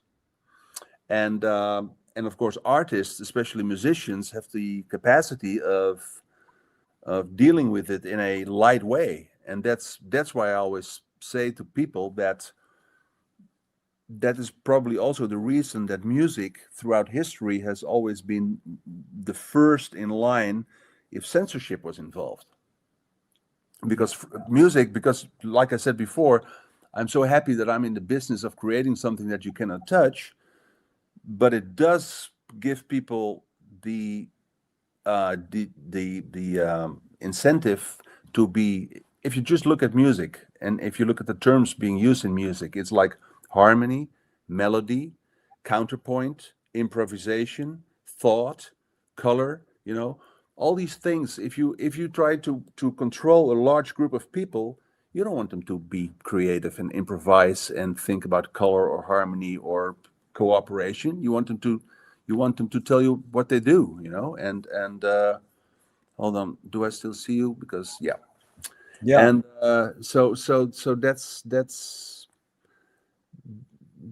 therefore the artists are always, to people who want to be in control and to try to regulate stuff, are dangerous. And that's been throughout history the case, especially with recorded music. And that's why I teach my children that, of course, when it's one-on-one trying to put people in the wrong direction. If lyrics are really anti-Semitic or really racial or whatever, I think you should ask the judge, and not on anyone else, but the judge, is this still okay? But for the rest, there's no limit, and there's no, for me, no boundary in music. And that's of course what Joe's Garage is all about. Exactly. And Joe's Garage, by the way, made years before the PMRC, which I now stands for Premenstrual Republican Cunts, which I didn't know. I said that once, and I was like, "Uh-oh, you can't say that anymore. They'll chop." But that was beautiful that you said that. Well, And, I saw that in the same interview with you, where you were baffled that people didn't know the song "Frankie's in Town," and I was baffled too, because that's so cool. Oh, it is an amazing song. It is really beautiful. So, Clint, you can come back on now. And just before Clint, go ahead. I want to show you one thing. Oh, yeah, we got a few more minutes. Go ahead. Okay, I want to show you one thing. I came back from a festival in July 1985, and hold on for a sec. And July 85, I came back home, and I found this present from Frank. It was waiting for me here. I was still living with my parents, I think, maybe or maybe not, but it was at my parents' house because that was the address I used. And it was a beautiful present I got from Frank. Oh, what a nice gift. It's a beautiful gift.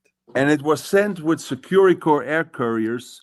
And the date that it was sent to me was July 2, 1985.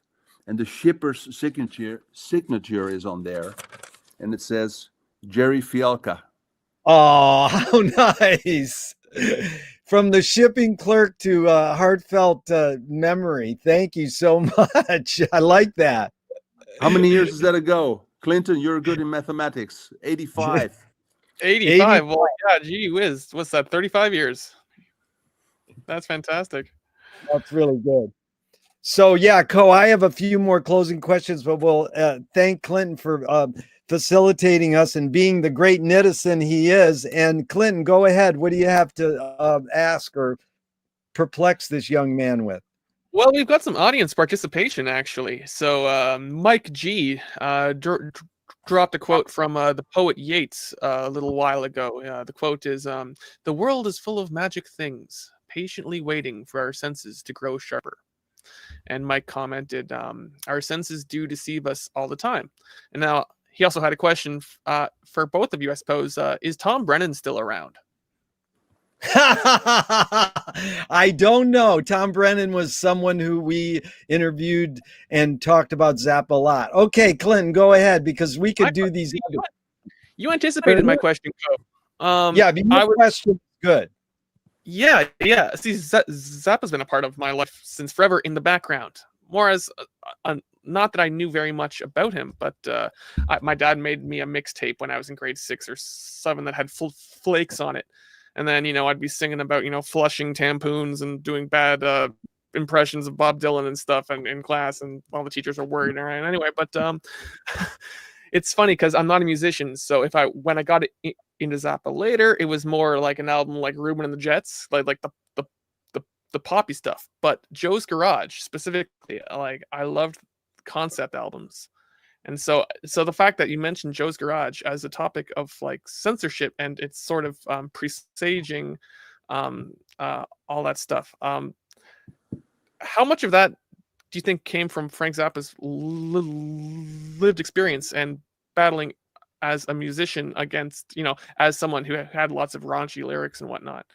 Like was he, how much was the Brain Police turned into the central scrutinizer, I guess, as a figure who constantly reoccurs in his work? Go ahead. You want to answer that? Well, I think that Frank liked to, of course, his excuse always was when he was doing stuff like the people got upset about that he was just a social commentator, which is fairly true. And of course, he did stuff that was trying to try to be provocative and stuff like that. But I think that the most provocative stuff that he did was instrumental. Mm. The audacity of writing certain things that he wrote is, I think, even more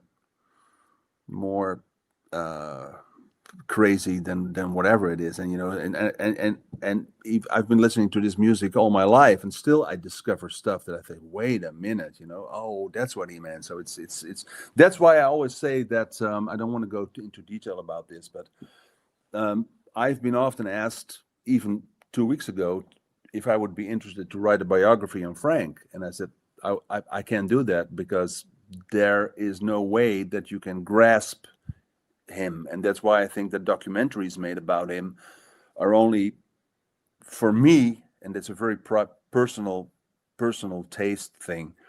The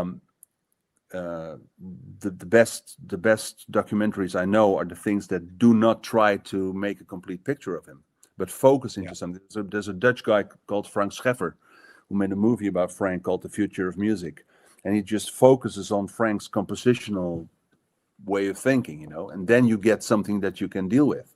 But if you tried to make a complete overview of what he did, you would have to make a television series of at least 65 episodes, Yeah. Well put. And it is perplexing. People go, well, Frank snapped back, anti-authoritarian, because he was thrown in jail for this thing about making the porno tape. And it's like, that did probably play a part in who Frank is, but it's even the way you take it out of Frank's own books and interviews, it can be misleading, because Frank was a satirist deep down, and he was an artist, and he was like he said on Dinah Shore Show, I'm a documentarian. I'm just documenting what life is. I observe it, and it's the difference between direct cinema and cinema verite. It's fly on the wall, observational, or fly in the soup.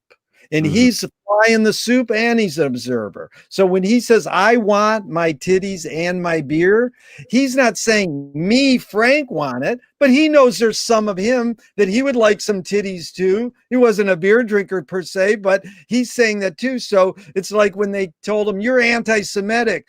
And Lorraine Newman from Saturday Night Live says, no, he's saying he wants a Jewish princess. He wants one of these people, So, I mean, when you're a satirist, I've asked a gentleman who wrote comedy for Robin Williams, what can satire be destructive? And he says, that is the job of satire. So the new doc, someone says Frank attacked people. He didn't attack people. He satirized them to open them up to do that thing that. Well, it comes back to what we were discussing earlier, Gerry, because when people take themselves too seriously, and if they say that their own ego is sacred and you cannot talk about me because I'm so cool, then people are mistaken, and it's their right to be mistaken. I don't say that they should behave any other way, but I mean, don't come complaining with me, because of course, when Frank was, I forgot who said it to me. It may have been Napoleon or George. He said Frank just deliberately avoided of having a hit. Yeah. Because he didn't want to play that game. Of course, he screwed up a couple of times with Valley Girl and Dancing Fool and Bobby Brown. But I mean, but the thing is that he showed people that you could do stuff and you could learn from it if you wanted to. To give an example, you mentioned Ruben and the Jets, right? Well, yeah. One of Frank's great inspirations was Igor Stravinsky. Yeah. Now, do you know what I'm going to say now, Gerry? The connection between Igor Stravinsky and Ruben and the Jets? Well, go ahead. You say it, because there's a song on the Ruben and the Jets album called Fountain of Love. And the outro is just a repeating of Fountain of Love, Fountain of Love. Then it has a little 50s sounding little background vocals, and they go on the ooh sound. They just sing ooh. But that's the opening bar from the Sacre du Printemps, the Rite of Springs of Stravinsky. So he had the audacity to make a 50s doo-wop-ish love song type album and stick Stravinsky in there. If you don't know that, if you don't know the Rite of Springs, it's still a good song, but it's so extremely funny that he would do that. And there's a song called "Ship Arriving Too Late to Save a Drowning Witch," and in the song "Drowning Witch," where the witch gets in trouble in the ocean, he combines part of the Sacre du Printemps with the chords of Jaws. So yeah, I mean, so for musicians and composers, and sometimes it's so close in your face that when I was young, I just loved the White Album, the Phil Maurice album. Oh yeah. And in my book, there's a very lengthy interview also with Flo and Eddie, and who I both like, and they were always very, very kind to me. And Eddie told me some great stories that I didn't know, and but that album, I always loved that album. There's a song on there called "Buona Dick." Yeah. Do you know where that melody came from? Tell me. You know the song, right? Where Yeah. it goes, "I got the thing you need. I am, and I'll be on your wildest." That's half tempo Lumpy Gravy. Oh, nice. Da da da da da da da da da da da. It took me years to find that out, and I had played that song 1,000 times. So it's if you are into Frank and you are into music in a larger scale, there's so much fun and so much to discover and so much. It's much like Finnegan's Wake by James Joyce. It's multi-layered, and we can study it till the end of time. And this is what's refreshing: is the youth.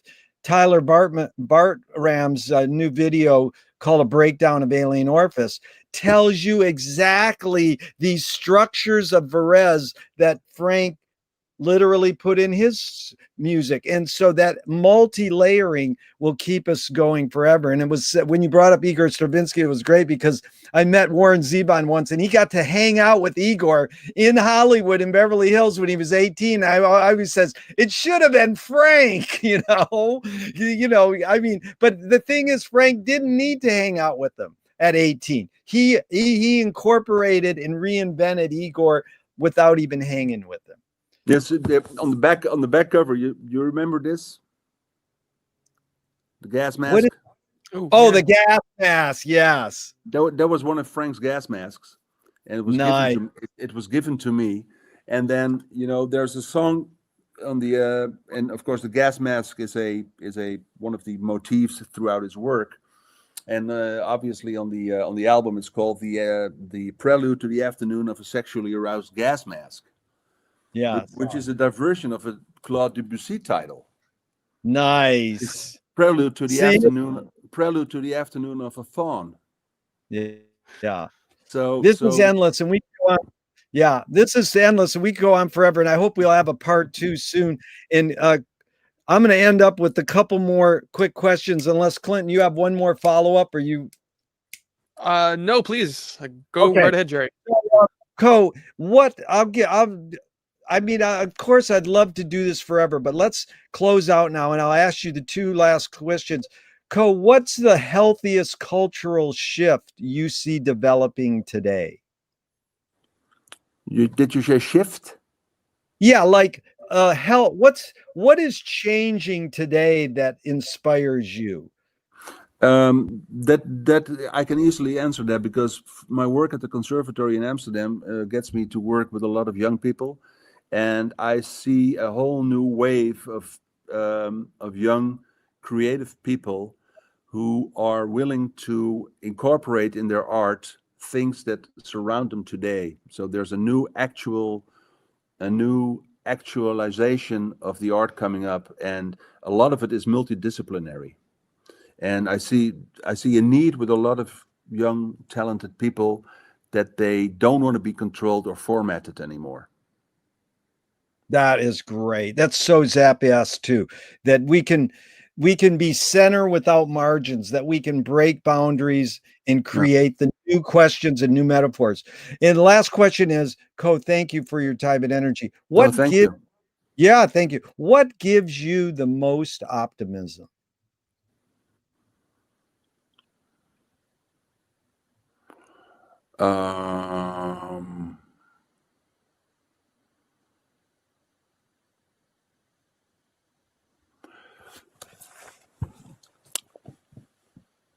That's anything can be done, and that is a feeling that is not reserved for people of my age. And if I may, I want to give an example that I've also documented in my book, and that is for me was an eye opener.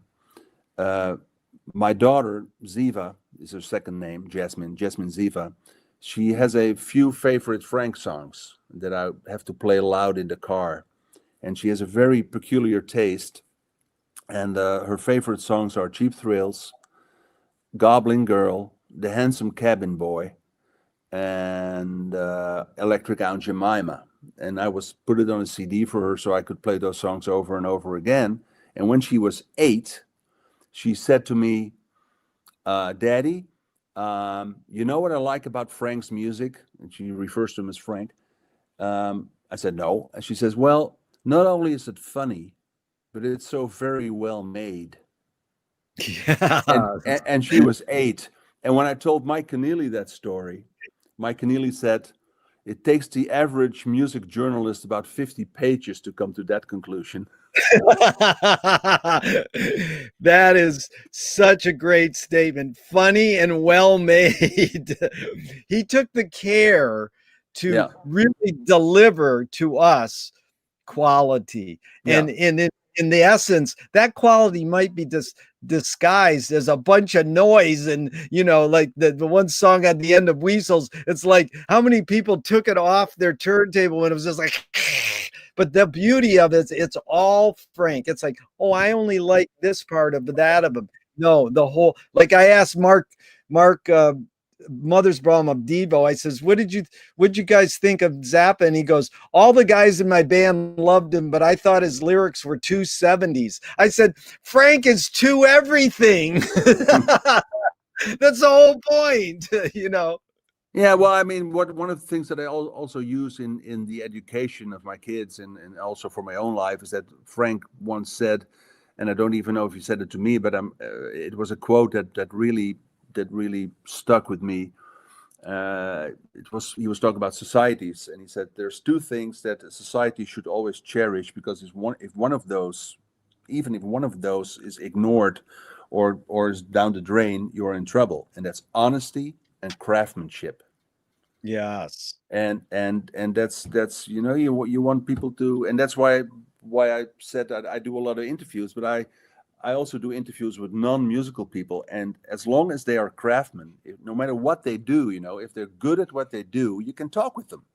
Yeah. I could do an interview with anybody, with any profession, as long as they're good in what they do, because then you see also the similarity, and then you see the similarity between somebody who can make a great painting or a good cook or a good musician. They speak the same language basically. It's not per se so that musicians speak the same language all the time, because they don't, but craftsmen do, and that's that's why I say to students or my kids or myself, try to surround you with people who are way ahead of you, because then you got something to gain and something to learn. Yep. Well, I've learned a lot, and I thank you, Cody Kloet. This has been a pleasure and an honor. Clinton, thanks for facilitating, and I hope we can do this discussion forever and ever. As Frank said, don't stop and keep going. Keep going. That's right. Hey, and let me know when the book is there, right?